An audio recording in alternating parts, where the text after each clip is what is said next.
Jalen Brunson has called out the NBA, and Knicks fans are totally behind him, but nobody did see this coming, with Jalen Brunson throwing some shade towards Adam Silver and the NBA referees. Meanwhile, we have a major New York Knicks update as well that has huge implications, and Mitchell Robinson has a key part in all of this, and we are going to break it all down. What's up, guys? Welcome back to Knicks Digest. It's Chris here, and we're going to jump right into things as always. Guys, if you're part of that 68%, make sure to subscribe to Knicks Digest right now before we continue the video.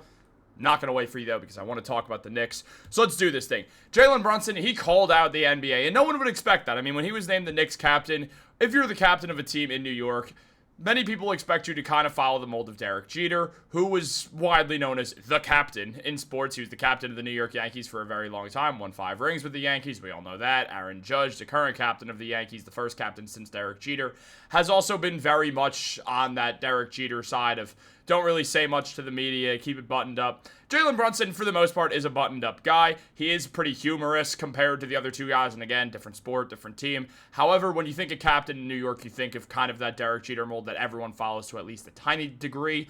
But with Jalen Brunson, a buttoned-up guy, he does definitely say some stuff to the media, but more importantly, he's more just cracking jokes and having fun. However, no part of Jalen Brunson was having fun when he called out the NBA refs, saying, when he was asked about getting 5 fouls in the third quarter, I'm not even going to say anything. I'm sorry. And nobody saw this coming. We figured Jalen Brunson wouldn't even really respond at all, but clearly he was upset with the notion. If you hear the way he says it in the video, he's very, very bothered by the way that things went. He did not like these calls. I mean, Knicks fans in general believe the calls were absolutely insane all night. I mean, you have multiple fans. I mean, our friend Knicks, Let's Talk Knicks, mentioned that the refs did everything in their power to give the Celtics that game in the third quarter, which was an insane quarter. We have Will Howard for president saying that the Knicks started getting fouls after the refs assured the Celtics were up 20 so the NBA could look rigged.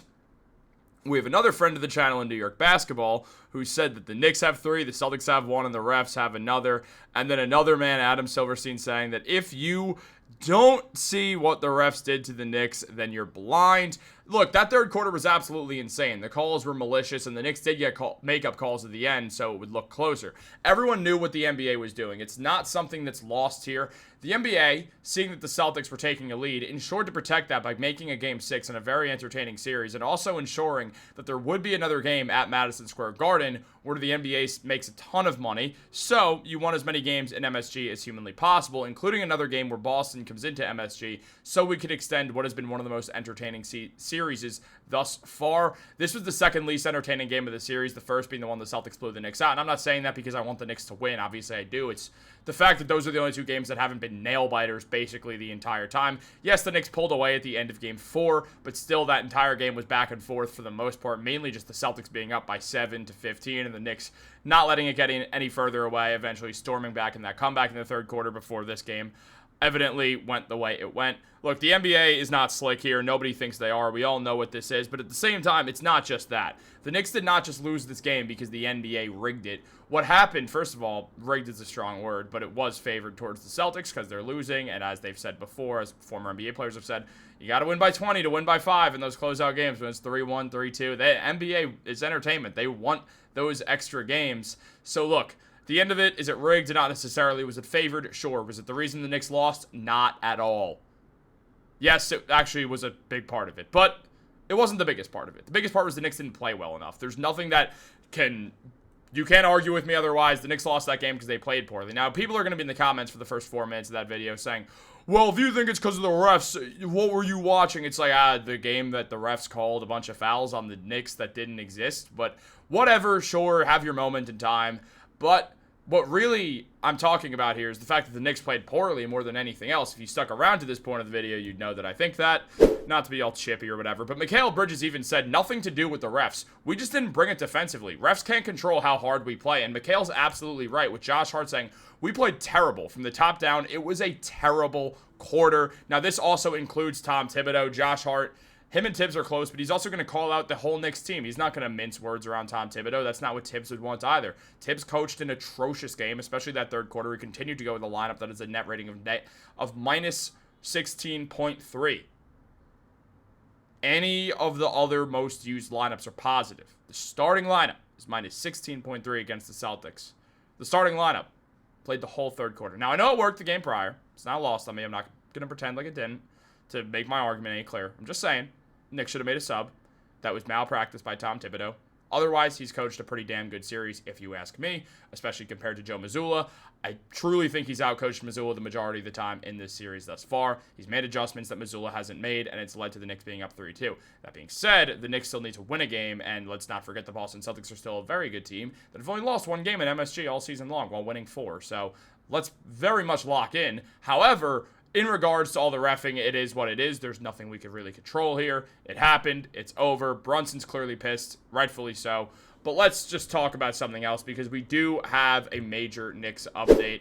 Now, in the 110 minutes that Mitchell Robinson has been on the floor in this series, the Knicks have outscored the Celtics by 26 points. In the 135 minutes that Mitch has been on the bench in this series, the Celtics have outscored the Knicks by 61 points. 61 points. The Celtics have outscored the Knicks without Mitch. However, when he's there, the Knicks are outscoring them by 26. That's insane. And there is an update that ties into this. So it's important to note that Mitchell Robinson is that dude.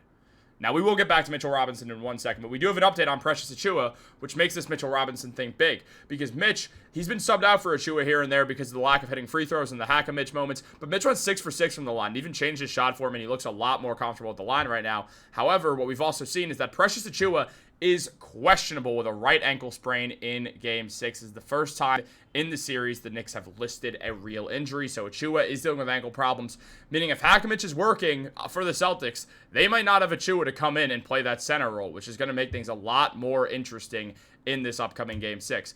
Achiuwa has barely played in the playoffs thus far, especially against the Celtics, where he's averaging 1.5 points and 1 rebound. In the 4 games that he's played, he's averaging 3.8 minutes in that time. Despite being a catalyst in the playoffs last year, a now healthy New York Knicks team is not using Achiuwa.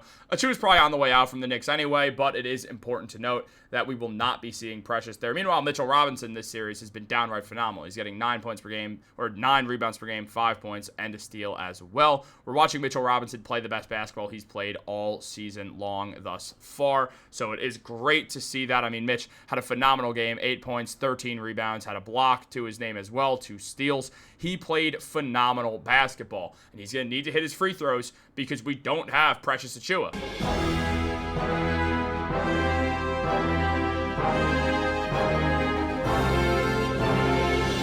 And with no Precious Achiuwa there, it's going to be interesting to see how the Knicks go about playing this game. I mean, you look at the way Mitchell Robinson got in these offensive rebounds, it's been unbelievable. The man just slithers in and is able to pull down boards time and time again, creating second chance points for the New York Knicks. Mitch has to continue to be playing these 25, 26 minutes per game. Tibbs has to be increasing Mitch's minutes. He just directly leads to the team winning the games. They're outscoring the Celtics with Mitch on the floor. It's clear. Mitch has been the difference maker. He's been this team's X factor, especially with Karl-Anthony Towns not having his greatest series. We're seeing Mitchell Robinson step up and look like he's playing some of the best basketball of his career. The only thing we haven't seen is a ton of blocks from Mitch at this point, but everything else, he's been doing great. He finds the ball well. He goes up. He's not afraid of getting fouled either, which is a great sign. You got to love the way he's creating these second chance points and just creating more looks for his entire team. You see him dish it off to Towns there as well, so he's being unselfish with the ball. He used to just get a rebound and instantly throw the ball back up. Now he looks for kickouts, which he's getting faster than he used to. So all this being said, Mitch has been awesome for this New York Knicks team. I'm very happy that the way the Knicks have used Mitch so far to this time frame. Now, all that being said, I expect Jalen Brunson, because he's mad at the refs, to have an absolutely phenomenal game coming up. I do think it's going to be the best one this series. The Brunson burner is about to be turned on. Someone cooked here.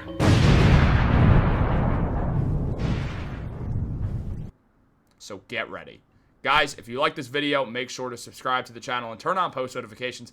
It helps us get in the algorithm, motivates me to keep making videos. The more I see the views and the subscriptions climb up. You guys have been killing it recently. We're so close to 14,000. That was our goal. By the time the playoffs ended, we wanted to be at 14,000. We should be clearing that. Thank you so much for all the support. But that's all I got for you. You can click off this video in 5 seconds. Just go Knicks.